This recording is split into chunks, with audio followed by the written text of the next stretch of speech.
Welcome back, Sebastian here. So today I'm going to be doing my season preview for the Aston Martin F1 team. So of course this is a team that has been assembling quite a super team the last couple of years.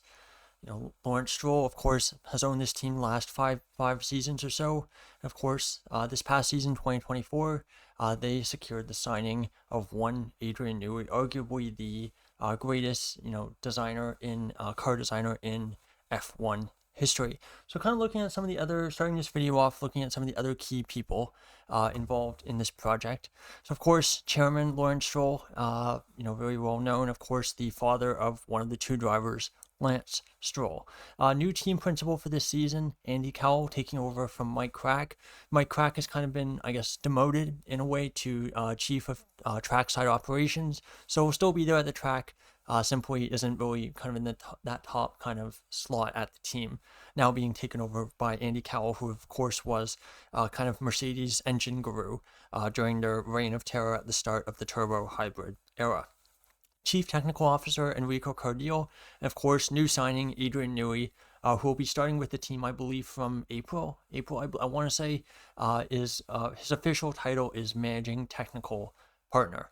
This is a team that's based in Silverstone in the UK, and of course, using Mercedes engine. Last year, using those engines before switching over to being the Honda Works team from 2026.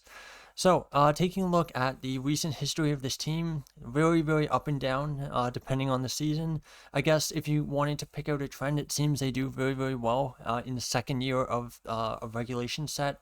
2020, of course, the Tracing Point, the pink Mercedes, very, very good car, arguably a front-running car, low front-running car, you could call it, but that was a very good car, got bunch of podiums, won a race as well. 2021, of course, new floor regulations came in, cutting downforce from the floor because, according to Pirelli, the cars were getting too fast for them.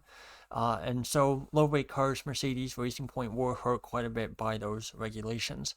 2022, first year of the new regulations, there was a lot of hype about Aston Martin and their ability the new regulations 2022 was seen as like a fresh start, and with all that money that Lawrence Stroll was putting in the team, expectations were pretty high. Fortunately, the car was pretty bad, especially in qualifying, and again, definitely did not meet expectations. 2023, they brought in Dan Fallows from Red Bull, and for that first year, 2023, decided to copy a lot of the elements of the 2022 Red Bull, including the kind of the slides, kind of on the exhaust on the side pods and stuff. And that definitely worked a treat for the first half of the season. They were arguably the second best car. Alonso got a whole bunch of podiums. Things were pretty great. Unfortunately, over that 2023 season, development really went backwards. It seems every upgrade they brought made the car slower, and unfortunately, that trend kind of continued in 2024 this past season. Start of the season, they were arguably third, fourth best car. They were, competitive with the McLaren, competitive with the Mercedes, but very similarly to 2023, every upgrade they brought simply made the car slower. And by the end of the season, at some tracks, I want to say Brazil was one of them, they were arguably the slowest cars on track. So this is a team that somehow has gone in the space of 2 years from being the second best car to the slowest car on track at some tracks.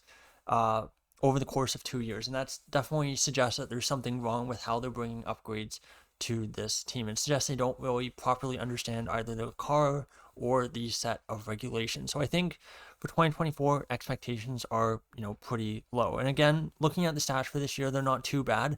They were fifth place across the board, fifth in the constructors, 94 points, fifth in qualifying pace, average pole gap 0.939 seconds, and average minimum finishing position 8.33 seconds. So again, all ranked fifth across the board. And you can't really argue that Stroll cost them any positions in the constructors the way you could for 2023. So I think, for Stroll, we'll talk about it a little bit later. Again, I don't think you could really argue he really hurt them too much in the constructors this past season. Definitely could hurt them this year, depending on who they're fighting and how that fight shakes up. But I think for 2024, very, very mediocre season where they're basically just in no man's land between the front group and some of those back markers for much of the season. Now, looking at some of the drivers in this team's history, it's obviously, I'm only going from the point where Lawrence Stroll bought the team, so 2019. So relatively short history, so they've only actually had 5 drivers. Stroll tops the list in terms of Grand Prix with 125, makes sense. Second is Alonso with 46, third Vettel 42, fourth Perez with 36. Hulkenberg also gets on the list just by virtue of there being so few drivers on it, with fifth with 4 Grand Prix, of course, all those being substitute appearances. Although now that I think about it, that should be a 5, not a 4. Although actually this is Grand Prix start, so one of those Racing Point ones, he didn't actually start the race. So yeah, my bad. Fourth is actually the correct number there. Now, when you look at points, not a surprise, Stroll is not number 1. Alonso tops the list there, 276 points. Excellent, couple years for Alonso, very, very productive in terms of points, I would say. Second, Stroll, 246, and then Perez, third, 177, fourth, Vettel, 80, and fifth is Hulkenberg with 10 points. Now, looking at their driver lineup for the season, again, retaining the same 2 drivers from the last 2 seasons, Alonso and Stroll.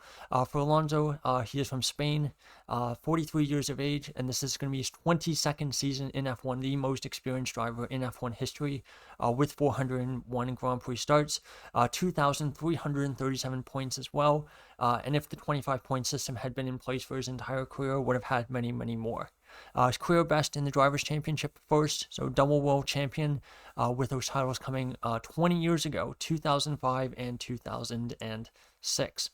For Stroll, of course, from Canada, 26 years of age. This is his 9th season in F1, and with all the turnover over the winter in terms of rookie drivers coming in, I believe Stroll is going to be the 6th most experienced driver on the grid, which is quite something to think about.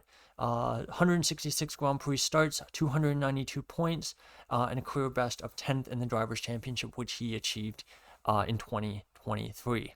Now, finishing this video up with looking at some predictions for my race model and my qualifying model. I'm really just kind of expecting more of the same from Alonso and Stroll that we've seen the last 2 years. Modified race score for Alonso, 1.65, for Stroll, 0.01. Percentage of team points, 69% for Alonso, 31% for Stroll, with a points difference of 48.21 in Alonso's favor. And again, this is midfield model, so predicting 100 points or so. That might be a tad optimistic, but again, this is just for the sake of these kind of models. Finish position difference predicted to be 1.71, with a median qualifying delta of 2.78 tenths in Alonso's favor. Given the trend the last 2 years, I wouldn't be surprised if it was about 2 tenths. But again, that's not too far off what the model is predicting. I think this is a team that will be really interesting to see how things go this season. In terms of the fact that Newey's going to be coming in at some point mid-season, early in the season, so it'll be interesting to see if some of the development upgrades that they bring perhaps later in the season, if they actually work. On the other hand, of course, given that the downward trend that this team has been on the last 2 years, and with this being the final year of this set of regulations, would make sense to bin car development pretty early in the season if things aren't going great, and simply focus on 2026 and trying to hit the ground running there.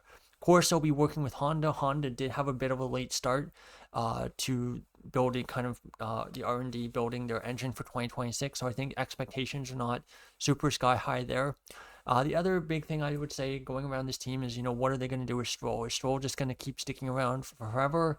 Are they going to replace him with, a rookie such as Drugovich? Or will perhaps they decide to drop him in the chance that they actually sign Max Verstappen to the team? There have been some rumors flying around the winter that Stroll's basically offered Verstappen $1 billion to sign for the team. Would be quite something to see Newey, Honda, Verstappen all in the same team again. Could it happen? Perhaps. I think that comfort was something that, for example, lured Ricciardo to sign with Renault in 2019. The fact that it was, the same Renault engine that he was used to. I think he had some doubts about the Honda engine 2018 or in 2019. So again, could the same thing happen? Could Verstappen have a lot of doubts about the Red Bull Ford engine for 2026 and, perhaps use that as motivation to, leave Aston or go to Aston for 2026? We shall see. That's, I think, a storyline that will, I think, continue into the season. And if Red Bull have a really bad season, let's say fourth, fifth fastest, I would expect that to be a narrative that ramps up as the season goes along, especially given, if Stroll really wanted to, or Lawrence Stroll really wanted to, he could fire his son Lance pretty easily. And I think the rest of the team would probably not be too unhappy if that were to happen, especially if you would have Alonso Verstappen in the same team. So that's my preview for 2025. I think this is a team with fairly low expectations for this season. Alonso, I think, is going to try his hardest. Stroll's going to do Stroll things, but yeah, I think it'll be an interesting team to watch, especially on the Verstappen front, and especially later in the season, seeing what Newey can bring to this team. So that's my preview for Aston Martin's 2025 F1 season. Thank you so much for watching. Goodbye.